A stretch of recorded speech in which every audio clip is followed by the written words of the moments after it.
Good evening. We all live by deadlines, but there is a lot riding on the U.S. deadline to leave Afghanistan by the end of the month. Less than a week and counting. It's become the focus of the massive airlift underway right now. The U.S. moved 20,000 people out of Kabul over the last 24 hours. 20,000 people in a day. The headline today, President Biden is sticking to the August 31st deadline. And so is the Taliban, although there are definite issues complicating that date. Every day we're on the ground is another day we know that ISIS-K is seeking to target the airport and attack both U.S. and allied forces and innocent civilians. Now, it is becoming clear, on the surface anyway, that the Taliban is in control, demanding the U.S. meet that deadline. And also today, the Taliban setting up checkpoints across Kabul, saying it will block Afghans who want to leave from getting to the airport. That could significantly impact the exit operation and the effort to get Afghan allies out. There is also a diplomatic dance around the biggest question. What if it takes longer? We learned today that the CIA director, William Burns, met this week in Kabul with the Taliban's de facto leader, likely focusing on that deadline. It's a deadline our G7 allies reportedly asked President Biden today to extend.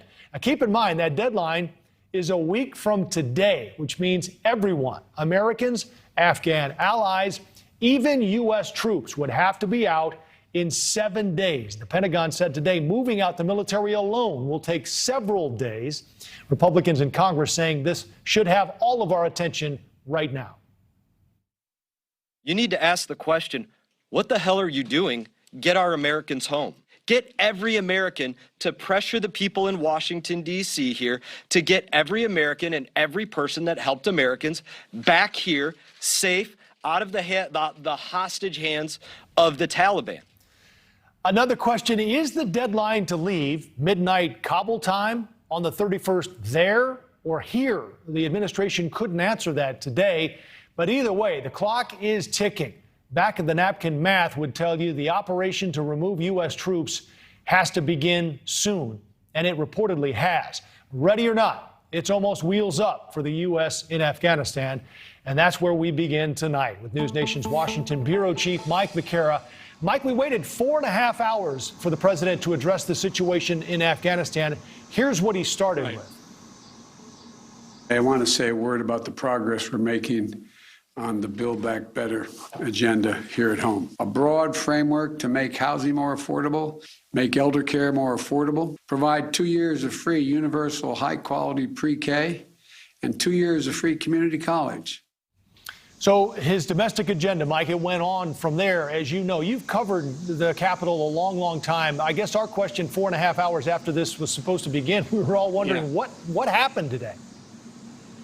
Well, you know, it suddenly dawned on me sometime late in the afternoon, though, that what was happening was Joe Biden was waiting for that vote in the House of Representatives. They came back in the middle of their August recess, something I've never seen in 30 years of covering this town, so they could try to advance that cornerstone of the Biden legislative agenda, the $3.5 billion budget. So the president wanted to start his remarks while he had everyone's attention on the debacle at the Kabul airport, on what the good news was coming out of the House of Representatives. There is still a long way to go on that particular piece of legislation. However, look, there have been 3 deadlines for moving American forces from Kabul, from Afghanistan so far this year. There was the May 1st deadline that President Trump had set.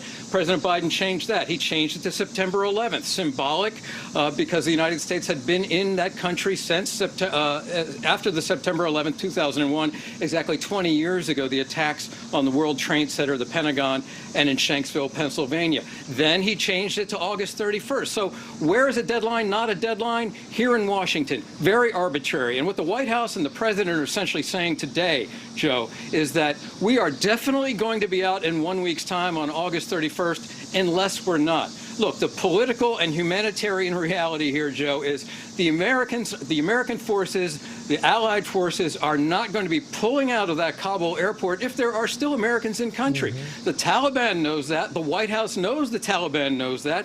And that's the leverage point for them to work the Taliban, the White House, the National Security Agency, the State Department, the Defense Department, to work the Taliban to facilitate not only the withdrawal of Americans, but those special immigrant visas for all the Afghan translators, the tens of thousands of of the people and their family who helped the U.S. along the way, to allow them to come to the airport. And that is what the U.S. is banking on. That is what President Biden is banking on, that it's in the U.S. and the Taliban mutual interest to get those U.S. troops out, to get all the people that they want out, to get those U.S. citizens out of Afghanistan. Right.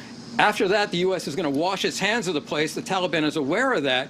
And of course, as you mentioned, the president very wary and warning that the longer this goes on, so-called ISIS-K in Afghanistan, enemies of the Taliban may gain strength and try to stage an attack, and then all hell breaks loose. Yeah, it does feel like the president wants to get out, and he's ready to get out, and as a result, he's going to try to meet this deadline. As you point out, though, Mike, we've blown past or changed it at least a couple of times. I guess my question is, what happens if we miss this deadline? If we miss the deadline, it doesn't really matter because, you know, you already previewed the Republican attacks. They were back to talk about the budget, but they took the opportunity to bash the president in front of cameras here in the media, where the media is concentrated in Washington, on his Afghan policy. They preview the attack, leaving Americans behind in Afghanistan to the mercy of the Taliban. Look, it's unthinkable. If there are still Americans in Afghanistan after August 31st, the White House is going to keep American troops there until they've done everything they can to get them out. It's unthinkable that the White House would leave people behind, especially American citizens, American passport holders, behind in Afghanistan if the situation were, if they were still there and still in danger. What happens if we do, Mike? I mean, I know that's a crystal ball question, but let's say we're wheels up and out of there, and then we find out there are more Americans we didn't get out. Yeah, and you know, it's a legitimate question because as the White House, the National Security Advisor, yesterday Jake Sullivan, the Defense Department, they've all said they don't know how many Americans are there. It's not like they checked in to the embassy when they got into the country. There could be NGO workers, there could be charity workers, there could be adventurers somewhere in the hinterlands in Afghanistan. And it's almost, I wouldn't say inevitable, but quite possible, certainly, if you've seen this sort of thing play out before, that someone is going to surface after the U.S. pulls out, after it pulls out that presence, after the Allies pull out their presence from Kabul airport and its environs. There may indeed be Americans that pop up, and what happens after that remains to be seen. Have no idea, Joe. Yeah, Mike Vaquera, our Washington bureau chief. Mike, good to see you. Thanks for the time. Okay. Let's shift now to Mark Polymeropoulos, former CIA senior intelligence service officer and author of Clarity in Crisis. Mark, there's so much to go at here. I want to start with you on this meeting the CIA director had in Kabul with the de facto leader of the Taliban. This was a secret meeting until it was revealed today, I guess. What do you think was the reason for that? Was there some backroom deal, do you think, underway?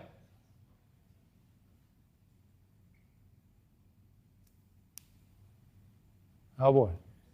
Can you hear us, Mark? Doesn't appear that you can. Can you hear us, Mark? Okay.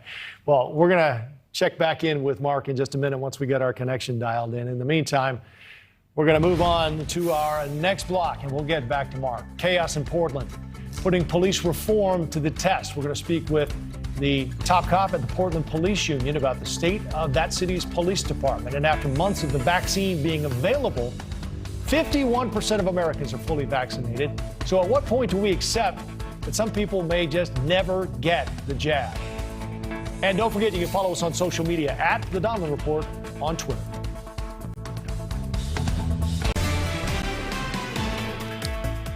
Back now to the U.S. exit from Afghanistan, the deadline to leave, and the situation unfolding at the Kabul airport. Let's rejoin Mark Polymeropoulos, former CIA senior intelligence service officer and author of Clarity in Crisis. All right, Mark, we got our technical issues figured out. Let's start with this meeting between the CIA director and the Taliban. Do you think there's some back-channel negotiating going on? Well, sure, and there should be. As a matter of fact, this is a tactical situation. CIA Director Bill Burns is probably the most experienced diplomat in the entire, the national security team. And so the fact that he has that experience is not a surprise. And a lot of times, the intelligence community is called on to conduct such back channels. I would imagine he would have asked for things like an extension past August 31st and some other assurances about, the protection of U.S. forces there. But make no mistake, it doesn't seem like the Taliban's willing to listen, and all signs point to a withdrawal on the 31st, which I think it's going to be really problematic in getting out the remaining Afghan allies. Absolutely. Do you believe the headlines then that the Taliban is sticking to this deadline, or do you think when push comes to shove, they'll give us a little more time if we need it? I think that they are, and I think that, as you kind of take a look inside the group itself, the Taliban, make no mistake, some of the leadership, especially on the political side, are trying to portray themselves as moderates and reasonable to the world. But the Taliban fighters, the military wing, are hardcore, and they want the United States out. So I think that there's in a way an internal dynamics in the Taliban that force them to push for August 31st. And right now we're kind of at this intractable position. And again, the bottom line, who's going to suffer the most are Afghan allies who might number in the tens of thousands who are still on the ground. Yeah, well, we talked in the first segment, Mark, about the president's desire to get troops out before something happens. And we know that it's certainly unpredictable there. But do you think it's possible that the Taliban would take the risk of opening fire on U.S. troops, knowing what it would bring down, both figuratively and literally? Right, and so I think that it's a really good question. It kind of begs to why we don't press them further on 831. Frankly, the power of the U.S. military is there. This, after all, is getting two things. It's getting our first of all, our American citizens thought we're not even done with that yet, let alone our Afghan allies. So I think that I would have liked to see a more of an effort made to push the Taliban, perhaps even with international partners, with perhaps some of the allies even of the Taliban on the world stage. Mm-hmm. But it doesn't look like this happened. I mean, it looks like this 831 date is set in stone, and boy, we're going to see some things, and not necessarily in next week, but in the weeks and months ahead on a humanitarian scale that really disturb me. Right. Yeah. And it sounds also like they're going to have to stop the evacuation process at some point when they do shift to getting the military out. Congressman Adam Schiff talked a little bit about that. Here's a clip. We'll talk after. Sure. I think it's possible, but I think it's very unlikely. It's hard for me to imagine all of that can be accomplished between now and the end of the month. Yeah, again, Mark, I mean, what we were talking about, as we said, just sort of rough math. If you use your fingers and you start talking, they said it's going to take several days to get the military out. So that's more than 2, right? I mean, we're only 7 away. So they're going to have to start this process soon. And it sounds like it's already underway. Right. And so, I think, look, the administration has made a calculation that the risk of potential attacks on U.S. forces is not worth the gain of extracting the remaining Americans and our Afghan allies. I mean, that's pretty hard to stomach for myself. Look, I know throughout kind of my network, the national security community is not happy about this, whether it's the State Department or the intelligence community, because we worked on the ground with our Afghan allies. In my view, we should do everything possible, including, potentially get into armed conflict with the Taliban again. Mm-hmm. There are Americans there. If we don't get them out now, we're going to have to try to get them out later. Yeah. And so, this is really a tough situation, but I think that we should have pressed much harder on the 831 date. The other thing people are talking about, Mark, and it seems like sort of unfinished business, and that's all the equipment we've left behind. And people are wondering, and it came up today in several of the news conferences, including the Pentagon's, I believe, about destroying this equipment on the way out so the Taliban don't have access to it. But it sounds like that's not an option. Well, I mean, it depends on what equipment. I mean, at Kabul airport right now, look, they're going to kind of, get rid of that stuff on the way out. I understand that. But the remaining equipment around the country, I mean, I suppose you could talk about some kind of air campaign after we all leave, but I wonder if this is actually really in the planning. And let me just add one thing. Can you imagine if you're on that C-17, the last one out? You're a U.S. Air Force, either pilot or a sergeant on board, looking down at thousands of Afghans we have abandoned as they leave. I mean, I'm sorry to paint that picture, but we talk about the wounds of war. I think we're going to have some moral wounds amongst our U.S. military and even our diplomats there, who have to be the ones to leave people behind, see it on their faces, and that's something that I'm finding really hard to stomach. Absolutely. I mean, it's hard to believe we're going to get this done in 7 days, and it's hard to believe we're going to get everyone out who needs to get out. Hey, Mark, there's another thing we want to get you on, and it's because you have personal experience with it, and that's the Havana syndrome. You're still suffering from the side effects of your experience with this, and now the vice president, her flight from Singapore was delayed 3 hours, and 2 U.S. personnel were actually medevaced in Hanoi out after suffering these same symptoms. What do you think is going on? So it's pretty extraordinary for a number of reasons. Well, first and foremost, it's still happening. We saw reports of incidents at the U.S. Embassy in Berlin, of course, kind of what was almost a mass casualty attack at the U.S. Embassy in Vienna, Austria early this year. And now in Hanoi, really strangely, or perhaps coincidentally, or not so coincidentally timed, with the arrival of the vice president. This is still happening. If not for Afghanistan, I think this would be a front page story, particularly because we had a U.S. VIP arriving. So our adversaries continue to do this. It is absolutely clear that we need to move heaven and earth to find out who is responsible for this. CIA Director Burns has pledged to do so. There's a new task force. But I think that, this incident, what happened in Hanoi, should be yet again a huge wake-up call that our diplomatic personnel overseas are not safe. Yeah. Mark Polymeropoulos, former CIA Senior Intelligence Service Officer. It's good to see you again, Mark. Thanks for your time. Thanks so much. This was out in the broad daylight, and these groups are in large numbers, and they clashed right in the open street. Bear mace, weapons were used. I was really surprised of the lack of law enforcement throughout Portland. It's hard to imagine that Portland PD didn't have any type of intel that this event was going to be happening in their city. That was Jorge Ventura, who spoke with us last night about the lack of a police presence in a series of clashes in Portland Sunday between far-right and far-left protesters. That violence brought chaos to the city as protesters and counter-protesters shot fireworks, paintballs at each other, but police were not in that area, at least to be seen anyway. Portland police had instructed officers to observe from a distance. Mayor Ted Wheeler expressed he thinks it was the right move, saying with strategic planning and oversight, the Portland Police Bureau and I mitigated confrontation between the two events and minimized the impact of the weekend's events to Portlanders. Talk more about this now. Joining us for the other side of the story is Portland Police Association Executive Director Daryl Turner. So, Daryl, we all watched this video over the weekend, and you heard that question that a lot of people had. Where are the police? There's a reason this is part of your strategy, or the police strategy anyway, to sort of take a step back and be more hands-off during these protests. Is that right? Well, as part of the political atmosphere here is such that even though the Portland Police Bureau and its command staff do plan strategically for these events, it is the political atmosphere that dictates the strategy.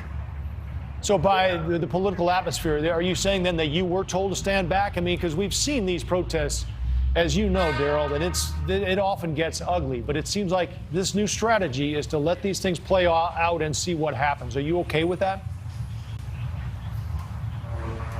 No, I'm not okay with it, but we're stuck with that because of the political atmosphere, the staffing issues that we have.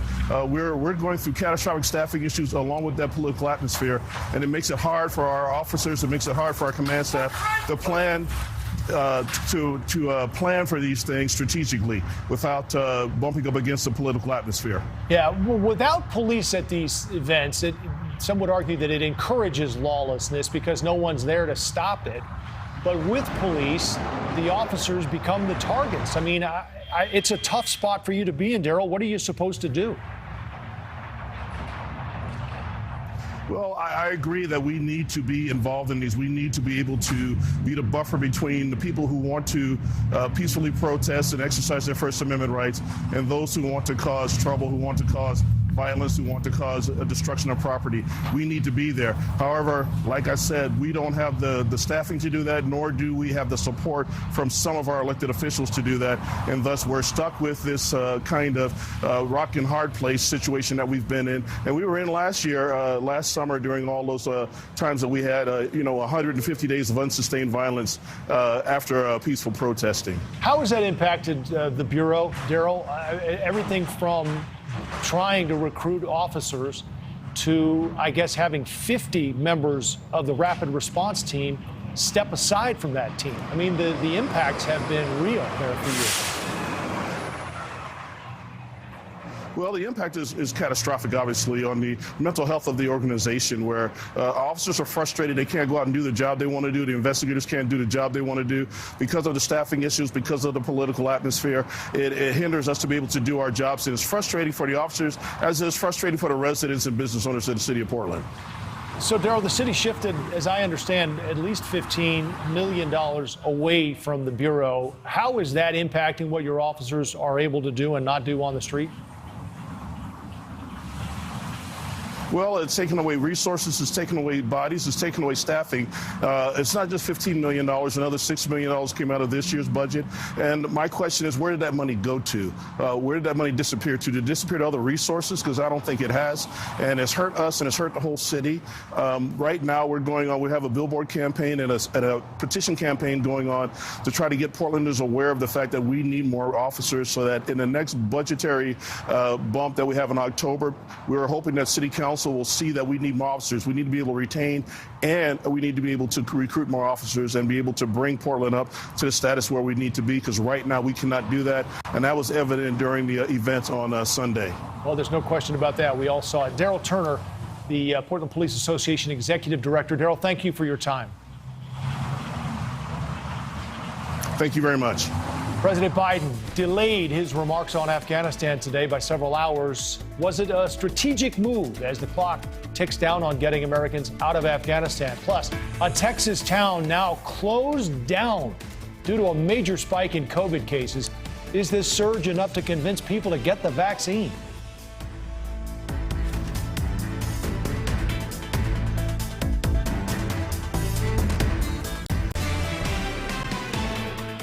Thus far, the Taliban have been taking steps to work with us so we can get our people out.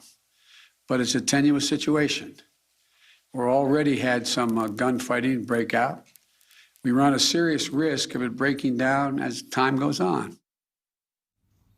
President Biden there emphasizing the need to get out of Afghanistan by the end of the month, citing the risk to U.S. troops. The president acknowledged ISIS-K could be and likely is plotting to attack the airport where the evacuations are ongoing. NewsNation's Allison Harris live for us in Washington tonight with more on the president's delayed comments today. Allison? They were delayed, Joe, and just to start with what the president had to say, he says he's sticking to that August 31st deadline, but he gave a caveat. He says he's also asking the Pentagon and the State Department to come up with contingency plans in case every American who is in Kabul is not able to get out within the next 7 days. So the president giving himself some room there. But as you mentioned, the delays, it was a day of patience needed here at the White House. The press briefing was supposed to happen at 1, followed by the president's remarks at 2 o'clock. The pool kept gathering in the briefing room. We were sitting there all day and kept hearing from aides. It's being pushed back 45 minutes to the next hour. I think that happened 5 times before the president finally gave his remarks at 5 o'clock. You heard from my bureau chief, Mike Viqueira, at the beginning of your show. He was the first one to realize, oh, he's waiting for the vote to be finished on Capitol Hill so that he can top off his remarks on Afghanistan and the Afghanistan crisis with some news that is good news for the president, that he has gotten his plan, his Build Back Better plan and the infrastructure bill one small step closer to possibly being passed. But this isn't just a White House in crisis. It's also happening administration-wide. At the Pentagon today, there was a briefing this morning. There was supposed to be a briefing this afternoon at 3 o'clock. That briefing was postponed. Then we realized it was actually canceled for today. And just before I came on the air here, the Pentagon press secretary sent out a note clarifying some reporting. There's been some reporting that there are troops leaving Afghanistan. The Pentagon press secretary saying those are not troops who are part of the evacuation effort, but those are troops who have been doing maintenance and have been at the headquarters at the airport that are not part of this evacuation effort. So it's been an interesting day, to say the least, waiting to hear from the president, waiting to hear from the Pentagon. But clearly, we have COVID. We know that's a crisis. Afghanistan, this is a whole different game right now. This is a whole different crisis that the administration is dealing with. It was a wild day for sure. Allison Harris, thanks for the recap at the White House for us tonight. More on this now. Let's turn to Missy Ryan, national security reporter for The Washington Post. Missy, thanks for joining us. The president alluded to the clash with the militia outside the airport. What are you hearing in your reporting about this ISIS threat, not only at the airport, but beyond and around the country?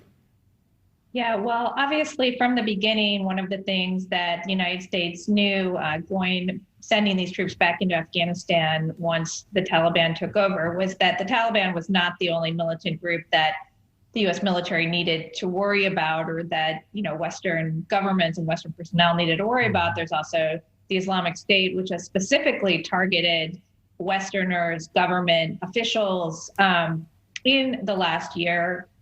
And so they knew that this was going to be something that they would have to be extra vigilant about. They haven't shared details of the threat, but it's not surprising that this would be an opportunistic threat that that ISIS might try to take advantage of. On the other hand, I think that it's important to remember that I mean, this may not be the primary motivating factor for the Biden administration to stick to the August 31 deadline for completing an evacuation mission. I personally believe that the Taliban's resistance to the U.S. And NATO forces extending their presence is potentially a more significant factor, because the last thing the United States wants to do at this time is get into a renewed conflict with the Taliban at the moment when Biden's trying to wind this down. Absolutely. And to your point, Missy, it is almost surprising that someone hasn't done something there to sort of touch off what could be really problematic, and it could escalate quickly. Let's get you quickly, too, on the conditions that we heard about today, Missy, in Qatar. The administration says it's getting better. Some of our sources say it's not. What are you hearing on that? Yeah, I mean, this has been obviously a really challenging situation, and the housing arrangements in Qatar for the Afghans who are being brought there temporarily, were sort of just pulled together in a fairly short time frame. As we know, nobody expected this kind of evacuation mission even 10 days ago. So it's, there's problems with hygiene facilities, there's problems with heat. It is extremely hot in Qatar at this time of the year. And so they say that they're trying to get this online, but obviously even 24 hours for people who are there with their small children and without the kind of conditions that they might want to be able to, provide for the elderly or for those who have never traveled before. It's a big problem, but they're working day by day to try to address it. The question is, for some Afghans, they will just depart without having experienced any improvements when they come. Right. Missy Ryan, national security reporter for the Washington Post. It's great to have you with us tonight. Thanks. Thanks. The crisis in Afghanistan is costing President Biden in the polls. A new poll out from the USA Today shows the president's approval numbers dropping to just 41%. The poll also found that while most Americans agreed with the withdrawal from Afghanistan, 62% think Mr. Biden did it wrong. So does it spell trouble for Democrats in 2022? Let's ask Julia Manchester, national political reporter for The Hill. Julia, good to have you back. Handicap this for us as far as what's happening. International policy isn't normally an issue in state elections. What's happening here? What kind of effect is it having on these statewide races? Well, in this moment, Joe, it's having a pretty big effect because you are seeing a number of candidates really at the local, state and national level starting to talk about Afghanistan, whether they are supporting Biden or they are critical of Biden. Republicans have very much seized on this crisis, saying Biden has failed in the withdrawal in Afghanistan, that he has essentially created this mess. And you have other Democrats trying to defend Biden or maybe in some cases distance themselves from Biden. Now, all of that being said, foreign policy and international policy isn't necessarily a big campaign issue. American voters tend to vote on the situation in their pocketbook or, on the handling of a global pandemic, for example. So, it's hard to say whether Afghanistan will be a big issue in 2022. But I think right in this moment, you are hearing a lot of candidates running in 2021 and 2022 races talking about this. Right. I mean, people have relatively short memories, especially in politics, and it is a year away, but it sounds to me like it's already an issue on the campaign trail, especially in these military districts. Absolutely. So, Joe, I report a lot in Virginia and on the Virginia gubernatorial race. And Virginia has one of the biggest military populations in the United States. The 2nd district, for example, is home to the largest naval base in the world. So you obviously have a lot of voters who have experience with Afghanistan, whether they served in Afghanistan or they know someone who has served in Afghanistan. So, now in Virginia, this is an off-year election for them. them, but, they have this gubernatorial race, and you are hearing Glenn Youngkin, the Republican, and former Governor Terry McAuliffe, the Democrat, talking more about this. However, I wouldn't say that it's a top-tier issue for them. Remember, this is still a domestic statewide race, and while foreign policy impacts a lot of those military voters or voters who may work in the State Department and other foreign agencies in the U.S., it's not a top issue for them when it comes to a statewide election. Give us a political lesson here, Julia, as to why Democrats did what they did today, touting the House passing this $3.5 trillion spending bill, talking about other issues, including the voting rights legislation, on a day when a lot of other people were talking about Afghanistan. Well, they want to leave the American people with good news to talk about. And that's exactly why when you saw Joe Biden approach the podium in the White House today, he started off with the passage of that budget blueprint in the House. He was very much trying to start off on a high note because they know, regardless of what you think the long-term implications are in Afghanistan, those images coming out of Kabul airport are negative. And Biden is not only under pressure from his foreign counterparts and Republicans, but even some Democrats who want him to extend that August 31st deadline. So he's very much trying to get on top of the domestic matter and try to sway voters that way in order to somehow gain back control of his approval and favorability ratings in the polls. All right, Julia Manchester, national political reporter for The Hill. Welcome to the family, by the way. I guess we just bought you. I say yes, we like I did. It's good to be family, Joe. All right, Julia, great to see you. Thanks. COVID cases are on the rise around the country with the emergence of the Delta variant. How are communities responding to the spike? We'll get into that. And the FDA just granted full approval for the Pfizer vaccine. Will that help slow the spread? Or are some people just never going to get this shot?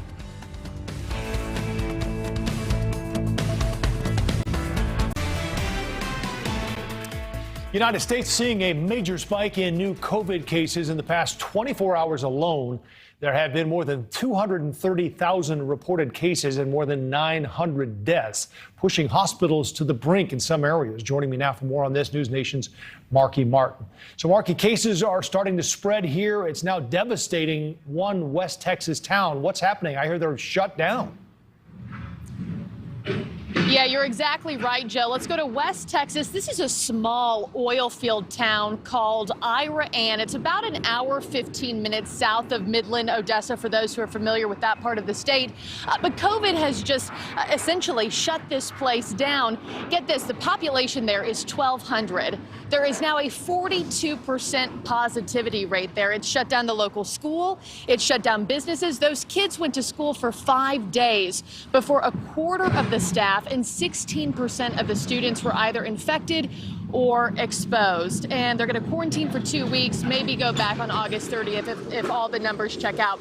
Let's go to a larger city now. Let's go to Houston. 3 emergency rooms there are now closing because of the COVID-19 surge. And this hospital, this is Memorial Hermann, and staff there saying, hey, by doing so, by shutting down these ER rooms, we can reassign that staff to other parts of the hospital that need critical care. And lastly, Joe, also in Houston, not a hospital setting, but today, the NRA canceling its annual conference right there in Houston after analyzing all the recent COVID-19 data coming right there out of Harris County. And that's a big announcement for Texas, Joe. It sure is, because we know what's been happening there with the mandates and whatnot. But Marky, I'm also hearing there are states that are now bringing in the National Guard to help. What's the latest with that, and how are they helping? Yeah, so just this week, 2 different states have actually called on their National Guard to come in. Yesterday, you had the governor of Kentucky calling on his men and women in the National Guard to come forward and assist at the hospitals that are closing in on what's called modified disaster mode. And then today, you had the governor of Georgia do the exact same. He's calling for 105 personnel to deploy across 20 hospital systems across the state of Georgia. But, with all these new COVID cases, Joe, the numbers that you just mentioned, the hospitalizations, even the deaths, so many doctors and health experts coming forward saying most of these new cases are happening in the unvaccinated. Just today, the U.S. Surgeon General, Dr. Vivek Murthy, coming forward practically begging Americans to roll their sleeves up. And Joe, this is the fourth time during this pandemic that our healthcare workers have been working in overflowing hospitals. Joe. Yeah. All right, Marky, thanks for the update. So with horror stories like that, the FDA now granting full approval for the Pfizer vaccine. One has to wonder, will some of the vaccine hesitancy finally change? Will this come around? Or should we just accept that some people are never going to get the jab? Joining me now to help answer that question, our friend Dr. Bob Lahita. He is with St. Joseph Health, and also Mo Kelly, host of the Mo Kelly Show in Los Angeles. Doctor, let's start with you. We have all these developments, right? Okay, rising cases, limited ICU beds. We have full FDA approval now. Deaths going up among the unvaccinated. Is any of this going to change this vaccine hesitancy? Are you seeing it at all?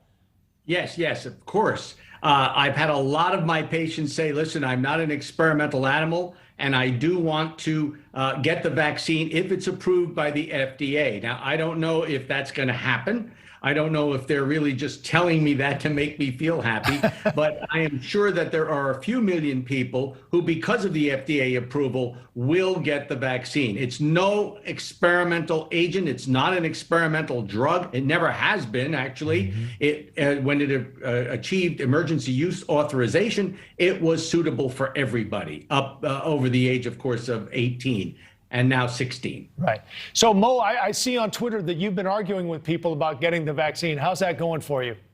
Well, I'm trying to keep up the good fight, as they say, but I want to remind people that although the FDA has now given full approval, you need not wait. And what we're going to see because of this FDA full approval, you will see systems change. In other words, school districts are changing. The city of Culver City has already said that it's going to mandate the vaccine for both staff and students. The city of Pasadena, home of the Rose Parade and the Rose Bowl, the school superintendent said they're going to adopt the state guidelines requiring vaccination proof for staff and teachers on September 1st, fully vaccinated, as opposed to waiting to October 15th, which is the state guideline. So you're going to see system change much more quicker than people's attitudes. Doctor, I guess we're at about, 51% fully vaccinated, and the last I think I saw was about 70% with one shot. Is this just the best we're going to do, and it's a fact of life, and we're going to have to accept it? I hope that's not the case, Joe. I think we really want to get to 75 to 80% of the population fully vaccinated. We've heard the term herd immunity applied throughout the last year. We're never going to get to herd immunity at this rate. And of course, this virus mutates because of those who are not vaccinated. Those people who are not vaccinated allow the virus to thrive. It thrives, it kills, it puts people in the ICU. And of course, the mutations become the variants, and the variants are very resistant. Right, Mo, this is where we are, it sounds like. I mean, a lot of people just are not going to get the shot, as you're finding out on Twitter, for a lot of reasons. We know there's a solution, and it is the vaccine, but there's really, it doesn't seem like at this point, much more we can do to convince people to get it. And unfortunately, what will convince people is when it hits home, when it touches someone close to them, be it a family member or a coworker, or their personal lives or professional lives are negatively impacted, then you will see, unfortunately, that people will have to change their behavior. I talked about the systems which are going to force people's behavior to change on some level. If it comes down to a relative, or in what we're talking about now, children who are the predominant number of a lot of these states as far as the positive cases, when we have to see those visuals of children being intubated, hopefully not, but quite possibly, or children dying, you will see people's behavior changing. Yeah, doctor, the Florida doctors, I don't know whether you saw this, but staged a walkout to protest the surge in the unvaccinated patients. They're basically saying, look, if you're unvaccinated, you don't come and buy, they're overwhelmed, essentially. I'm curious, the number I look at a lot is the number of deaths per day. And people, I think, are getting to the point where they're treating it like the flu vaccine. And 40% of people get that.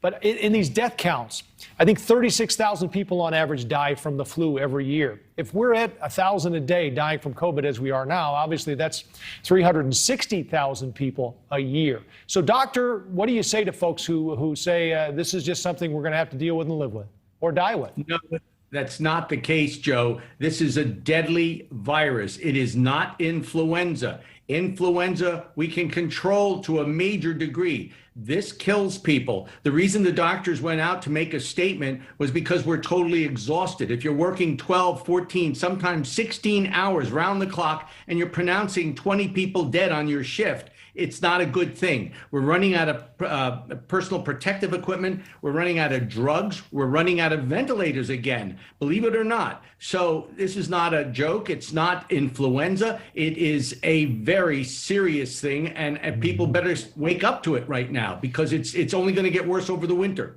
Yeah. Doc, we're going to ask you to stand by because we wanted to get Mo on one other thing before we let him go. What's happening with the recall? Last time you and I talked, you thought Gavin Newsom was safe. Do you still feel that way? Because it seems like things are tightening up. I think he's safe, if only because Larry Elder, the presumed frontrunner for the Republican alternatives, is enduring so much heat in terms of his history. There's a state level investigation of his finances, whether he's actually declared all of his sources of income, the questions about his previous behavior. There's some allegations which have been made by a previous girlfriend and fiance. And so Larry Elder has been playing defense for the past couple of weeks as opposed to going on offense. And the governor has correctly made this a question of whether you want Gavin Newsom or Larry Elder. And that makes it much more difficult for Republicans. Right.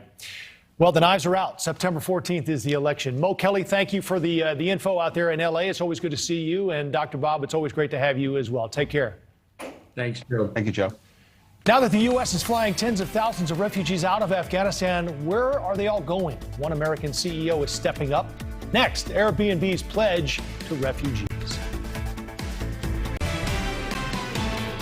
We are now in day 13 of the crisis at the Afghan airport in Kabul, and we have just 7 days left to leave and evacuate everyone else we can.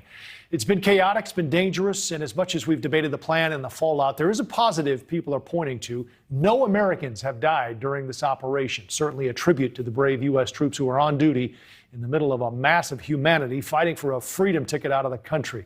Tonight, the CEO of the nation's largest vacation rental company is offering some help. Airbnb's Brian Chesky announced the company is planning to start housing 20,000 Afghan refugees. Chesky urged Airbnb hosts to reach out if they want to host a refugee family.